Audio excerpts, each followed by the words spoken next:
दिवाली 31 अक्टूबर की होगी या 1 नवंबर की, इसको लेकर हरियाणा के कैबिनेट मंत्री अनिल विज ने कहा है कि दोनों दिन दिवाली मना सकते हैं। ये दिवाली विशेष है क्योंकि इस साल अयोध्या में राम जी का मंदिर बना।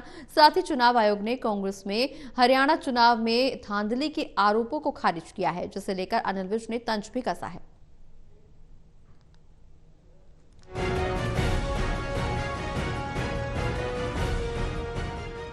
दिवाली 31 अक्टूबर की है या 1 नवंबर की, इसको लेकर देश भर में धर्मगुरुओं और पंडितों में बहस छिड़ी हुई है।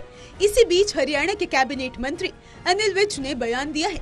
विज ने कहा कि किसी तरह के भ्रम में पड़ने की जरूरत नहीं है।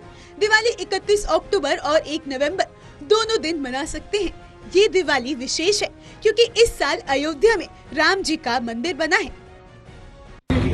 नहीं, किस बात का कंफ्यूजन? दोनों दिन मना लो, 31 को भी मना लो और पहली को भी मना लो। और वैसे भी ये दिवाली विशेष है क्योंकि इस बार अयोध्या में राम जी का मंदिर बना है, तो 1+1 मनाने में क्या एतराज हो। कांग्रेस द्वारा विधानसभा चुनावों में ईवीएम को लेकर गड़बड़ी के कई आरोप लगाए गए थे, जिसे लेकर कांग्रेस ने बकायदा चुनाव आयोग को लिखित शिकायत दी थी। लेकिन चुनाव आयोग ने कांग्रेस द्वारा लगाए गए सभी आरोपों को सिरे से खारिज कर दिया। चुनाव आयोग द्वारा इन आरोपों को सिरे से खारिज करने के बाद हरियाणा के कैबिनेट मंत्री अनिल विज ने भी कांग्रेस पर निशाना साधा। विज ने कहा कि जब ये जीत जाते हैं तो इनको कोई इतराज नहीं होता, लेकिन हमें पहले ही पता था कि जब ये हारेंगे तो ये ऐसे ही आरोप लगाएंगे। विज ने कहा कि चुनाव आयोग ने इन्हें सख्त लहजे में कहा है कि इस तरह के आरोप नहीं लगाने चाहिए, ये देश के प्रजातंत्र के लिए ठीक नहीं है। ये कांग्रेस पार्टी ने जब भी ये हारती है तो ये दोषारोपण ईवीएम का करती है, जब जीत जाती है तब इनको कोई एतराज नहीं होता।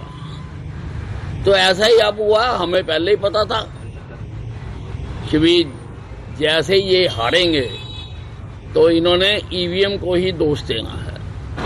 तो ईवीएम का सिस्टम है, ईवीएम जब रिलीज होती है तब सभी पार्टियों के नुमाइंदों को दिखाई जाती है, जब पोलिंग स्टेशन पर स्टार्ट होती है तब भी सारों को दिखाई जाती है। बहरहाल अनिल विज ने एक बार फिर कांग्रेस पर सवाल उठाए हैं। ईवीएम को लेकर गड़बड़ी के आरोपों पर कहा कि जब ये जीत जाते हैं तब इनको कोई एतराज नहीं होता। अब विपक्ष इस पर अपनी क्या राय देती है, ये देखने वाली बात होगी। टोटल टीवी के लिए अंबाला से कृष्ण बाली की रिपोर्ट।